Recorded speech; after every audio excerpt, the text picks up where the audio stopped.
Mark of the Beast, Part 4, Modern Idolatry.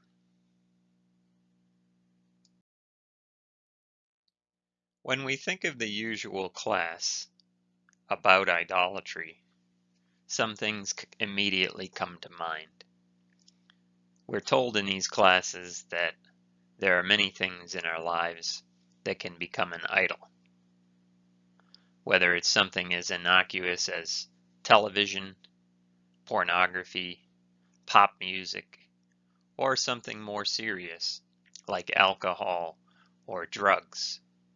We are told that these things can become idols because they can become more important to us than God. In this class, however, where we're talking about the mark of the beast, and we're talking about the image of the beast, and we're talking about a forced system that deprives people of their religious freedom and their economic freedom, I would like to look at these idols as not ends but means to an end. These idols are really just the carrot on the stick. In this class, I would like to look beyond the idols and see who is pushing the idols and what do they stand to gain by forcing us into a system where we worship their idols. And in the end, I would like to use this as ammunition for us to rebel against that cruel taskmaster, sin, and to make war against that taskmaster, the idol pusher.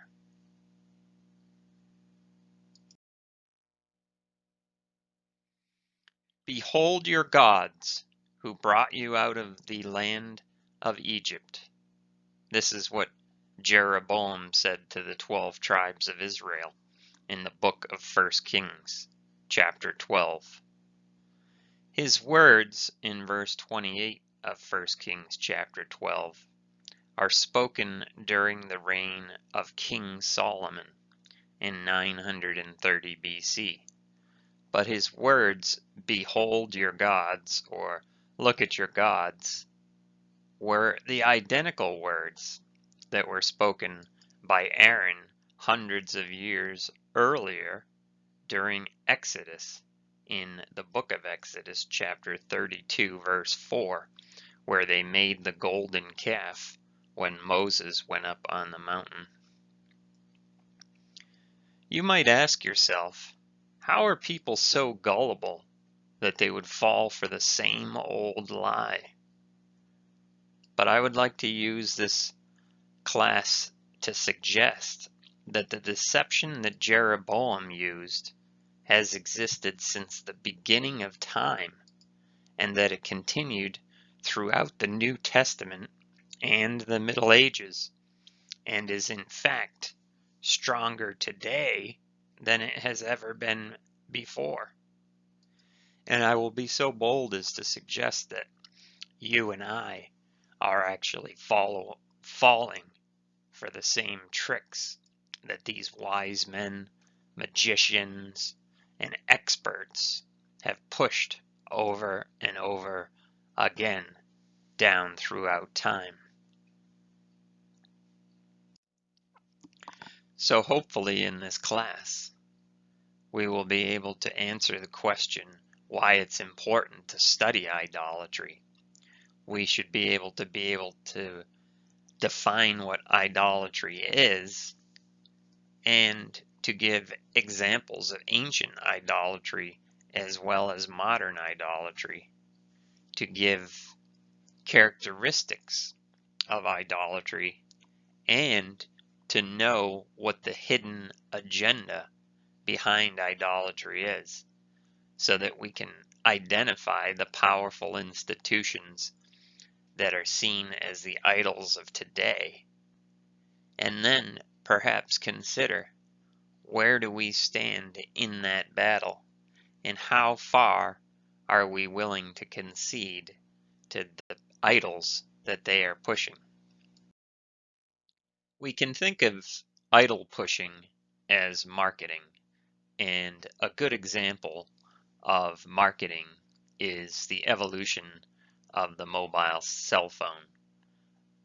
The cell phone started out as a giant phone, and then we were told over time that our phone had to be smaller and smaller, and the phones got smaller and smaller until we were told that the phone had to be bigger and bigger, and now the phone is bigger.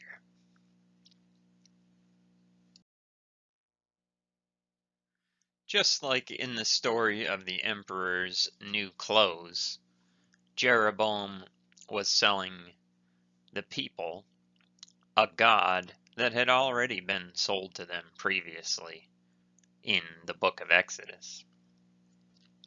But Jeroboam, in 1 Kings chapter 12, is a leader who styles himself as one who sticks up for his fellows. Solomon, the king, during his many building projects, had progressively oppressed the nation of Israel through taxation and forced labor. Solomon's son, Rehoboam, continued this trend, fueling resentment among the people, and Jeroboam led a rebellion and was successful at achieving a seceding of 10 of the 12 tribes of Israel. However, he saw that his success in splitting the nation into two was in jeopardy. He knew that if the people of the north went down to Jerusalem for their annual religious pilgrimage, they would soon forget their animosity toward the tribe of Judah, and it would become reunited with their countrymen. So he figures out a way to prevent the people from going to Jerusalem. He gives them closer, more convenient places of worship. He sets up golden calves and claims that it's legitimate because he calls these calves by God's name, Yahweh. Jeroboam's approach has been used as a blueprint for would-be hijackers throughout history. You exploit envy and resentment. You divide the people up and conquer them. You offer them convenience. You normalize immorality. You water down the truth. You replace religious sanctity with a holiday party with glitter and cash. From Genesis to Revelation, every believer has struggled to refuse idolatry.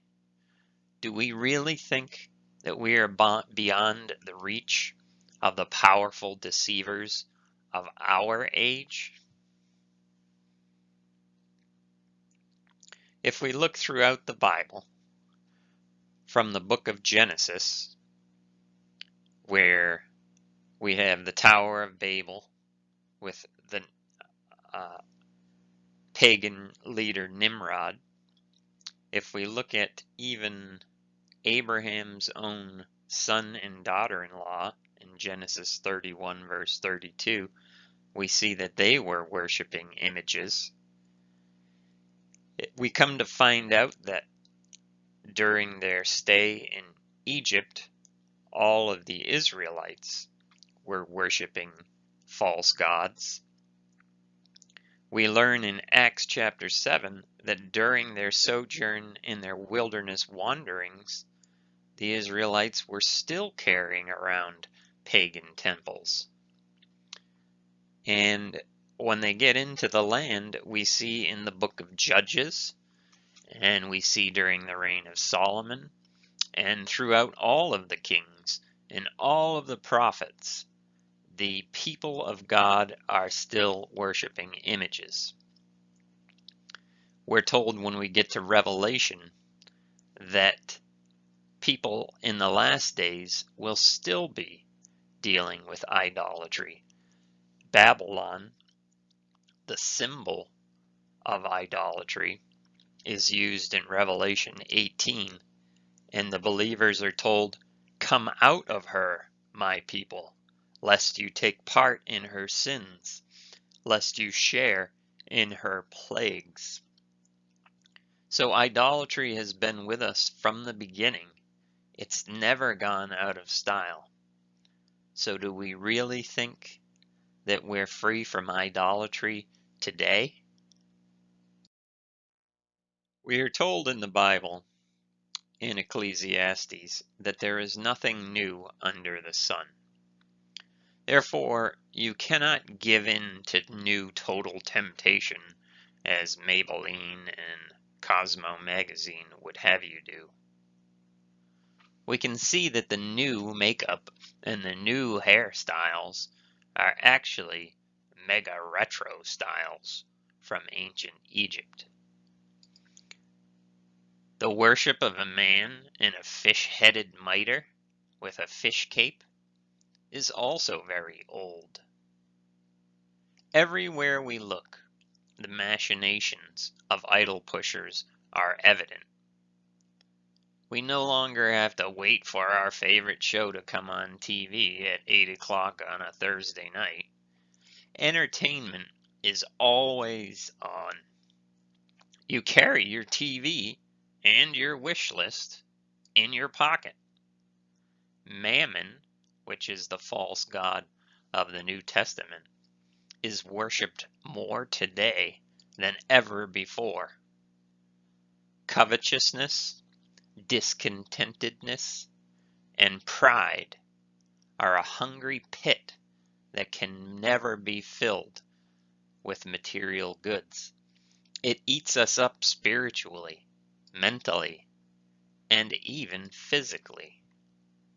It's bad for your health, bad for your intellect, bad for the country, and bad for humanity.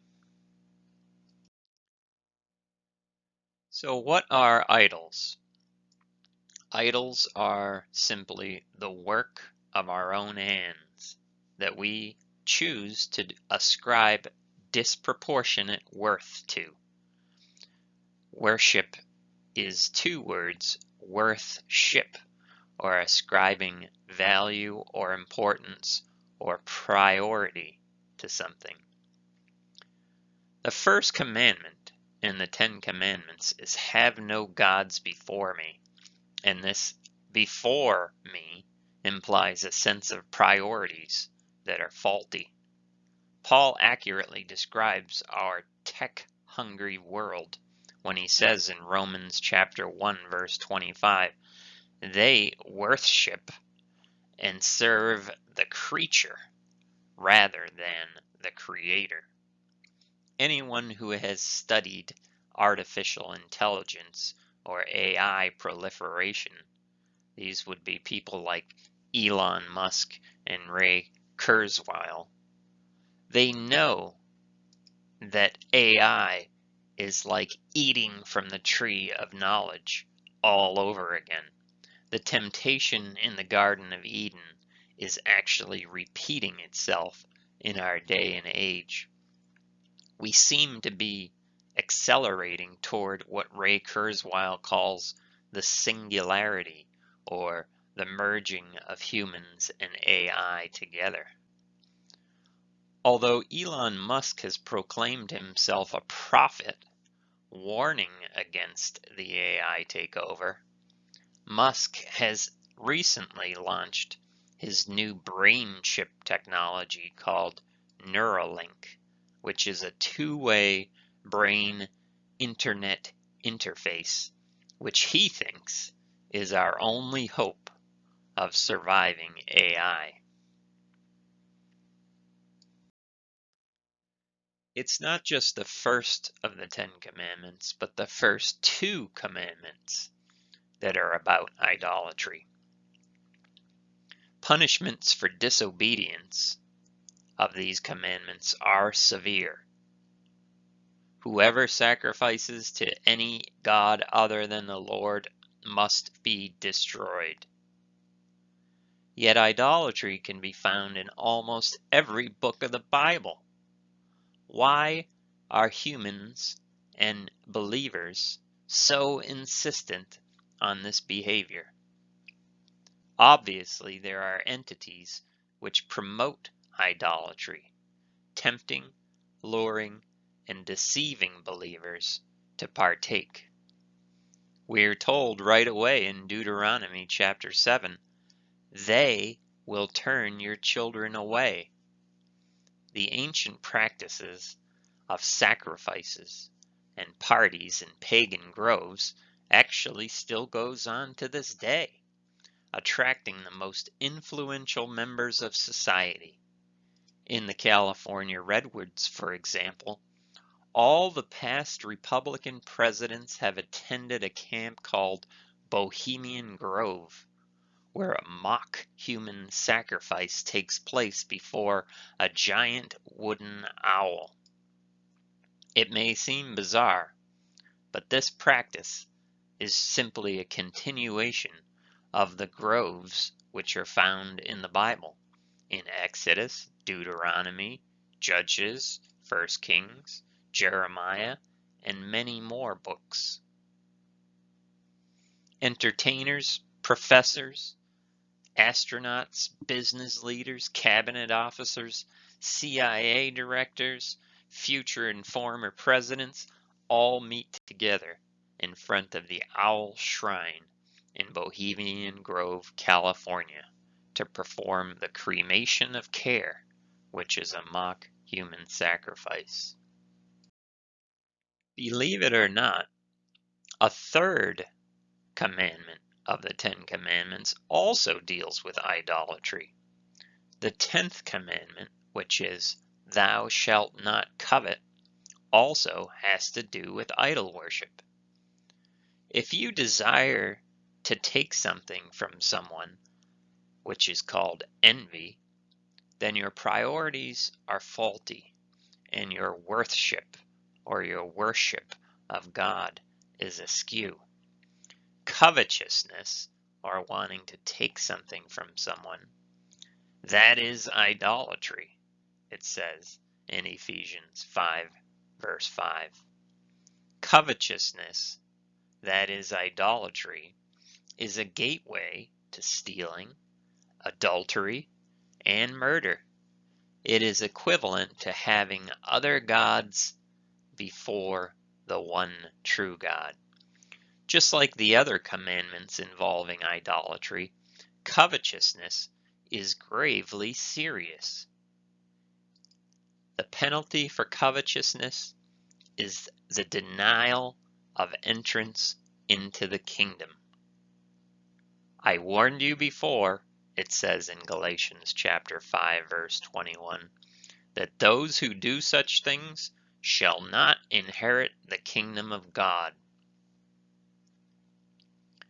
Idolatry, sorcery, enmity, strife, jealousy, anger, selfishness, dissension, party spirit, envy, drunkenness, carousing, and the like.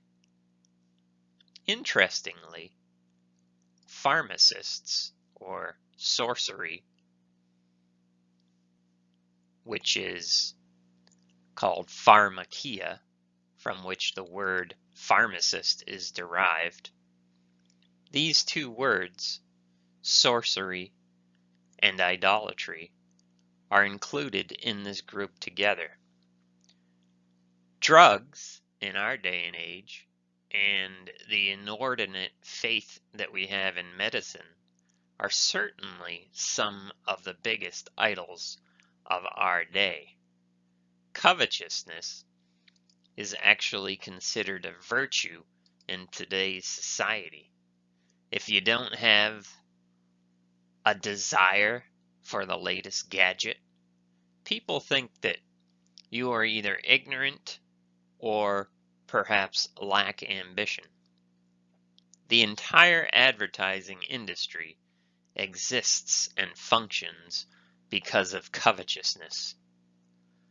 If all of our time and effort go towards idols made of wood and stone and metal, we are exchanging the glory of the immortal God for images, as it says in Romans chapter 1, verse 22. An automobile is literally a graven or a carved molten image. And it can be an idol if it causes our priorities to become faulty. If we sweat and slave over material possessions, we are prisoners to a cruel master, giving our families and our souls to a bottomless pit. The ultimate symbol of last days idolatry is Babylon, called the head of gold in Daniel chapter 2.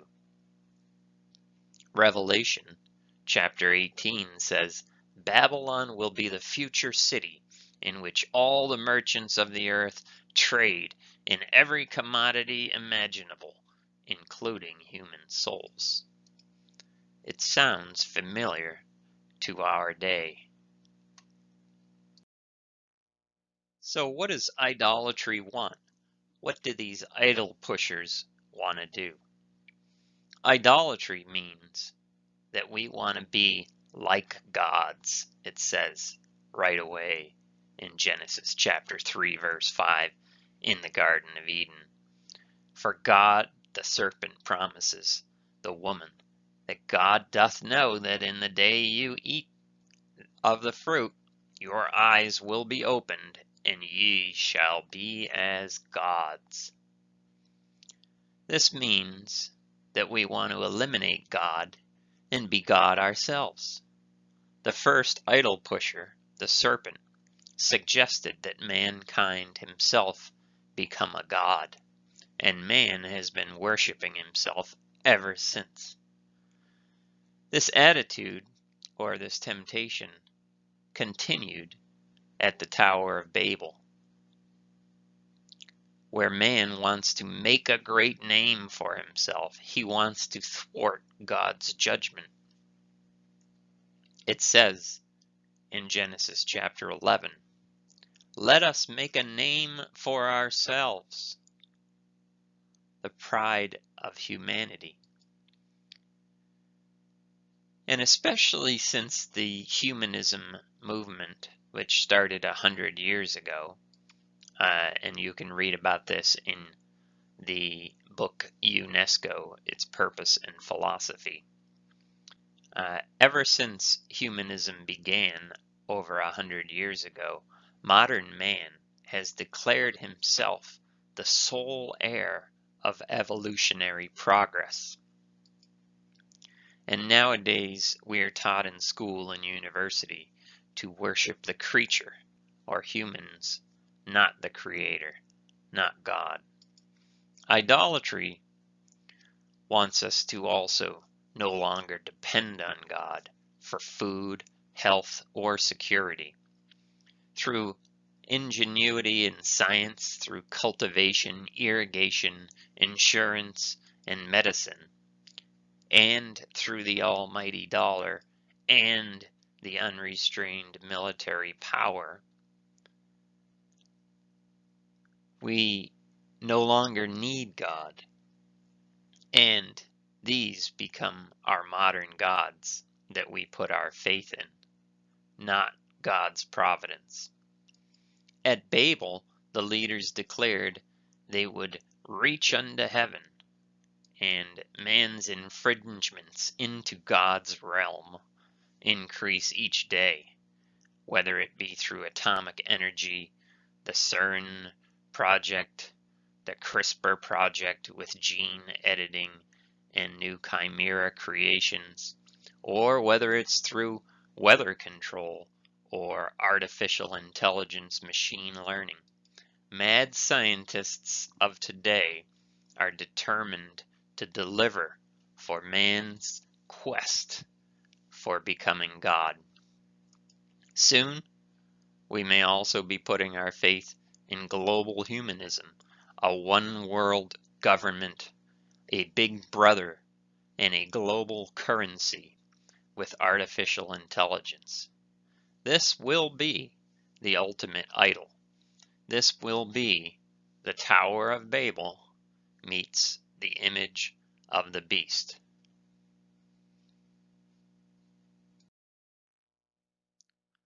Coming up next, Mark of the Beast, Part 5, Idol Pushers, in which we will take a close look at what the idol pushers really want, which is power.